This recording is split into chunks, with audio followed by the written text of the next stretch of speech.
मित्रांनो, फर्स्ट इयरला नवीन ऍडमिशन झालं की इंजिनिअरिंगचा सिलेबस थोडा हेवी वाटायला लागतो। अर्थातच कॉलेज नवीन असतं, सिलेबस नवीन असतो, टीचर नवीन असतं, एन्व्हायरमेंट नवीन आहे आणि 12वी 11वी पेक्षा हे इंजिनिअरिंग भलता वेगळाच पॅटर्न आहे। सो ऑब्विसली ते होणारच। मित्रांनो, काळजी करू नका, मी काही तुम्हाला पुढच्या 2 मिनिटात असे सर्व्हायवल गाईड देणार आहे की बस फर्स्ट इयर इंजिनिअरिंग तुमची आरामात आसानच होणार। मित्रांनो, पहिला आला आपले सिनियरला आपला बेस्ट फ्रेंड बनवा। मित्रांनो, तुम्ही जी लाईफ जगणार आहात ना, तुमच्या सिनियर्सने 1 वर्ष ती ऑलरेडी जगून झाली। त्याला माहिती आपले टीचर कसे आहेत, त्यांचा शिकवण्याचा पॅटर्न कसा आहे, इव्हॅल्युएशन कसं आहे, फॉर्म्युले कुठले अवघड येतात, कुठले विषय अवघड आहे, कुठल्या विषयांमध्ये बॅकलॉग पडतात, कुठले टफ आहेत, तर कुठल्या विषयांना तुम्हाला अभ्यास करताना बाहेरचे एक्सटर्नल क्लासेस वगैरे सगळ्यांची मदत लागू शकते। मित्रांनो, हा सिनियर तुमची इंजिनिअरिंग सोपी करण्यासाठी आपल्याला खूप मदत करतो। सो बहुतांशी मुलं काय करतात, सिनियरला घाबरतात। आपल्याला काय करायचंय, सिनियरला बेस्ट फ्रेंड बनवायचंय, त्याच्याकडनं पूर्ण फर्स्ट इयर समजून घ्यायचंय। एकदा फर्स्ट इयर असं आपल्या नजरेसमोर फिरायला लागलं ना की इंजिनिअरिंग आसान व्हायला लागेल।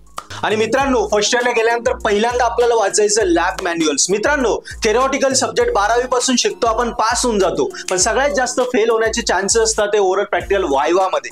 त्यामुळे आपल्याला प्रॅक्टिकल कसे, ओरल काय, वायवा काय, हे सगळ्यांची आयडिया लॅब मॅन्युअल्स मध्ये येणार आहे। त्यामुळे इकडे आपल्याला लक्ष द्यायचं। आणि अजून सेकंड वे आहे की जेव्हा कधी आपल्याला प्रॅक्टिकल ओरल वायवा मध्ये 50 पैकी 40-45 मार्क आरामात पडतात जर थोडाफार अभ्यास ठेवला आणि आपला सीजीपी आपला 8-9च्या वरती जातो, पण थेरी मध्ये 70चा पेपर लिहून 60 पडणं सुद्धा अवघड असतं। सो इथेच फोकस द्यायचंय। मित्रांनो, प्रॅक्टिकल ओरलचा अभ्यास इथे होऊन जातोय, पण आपला थेरॉटिकलचा अभ्यास करायचा असेल तर पर्पल ॲट ऍप्लिकेशन आहेच, डाउनलोड करा, फ्री डेमो लेक्चर बघा, आवडले तर कोर्सेस सबस्क्राईब करा, आमचं स्टडी मटेरियल आहे इंजिनिअरिंगचं ते वापरा आणि वर्गात 100% गॅरंटेड टॉप करा।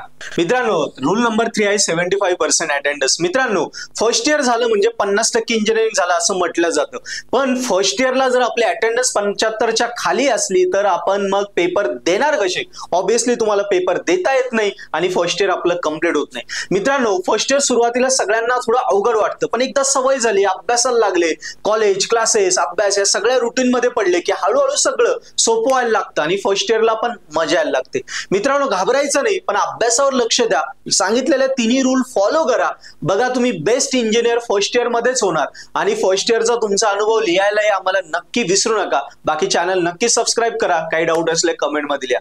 थँक्यू। Here we go.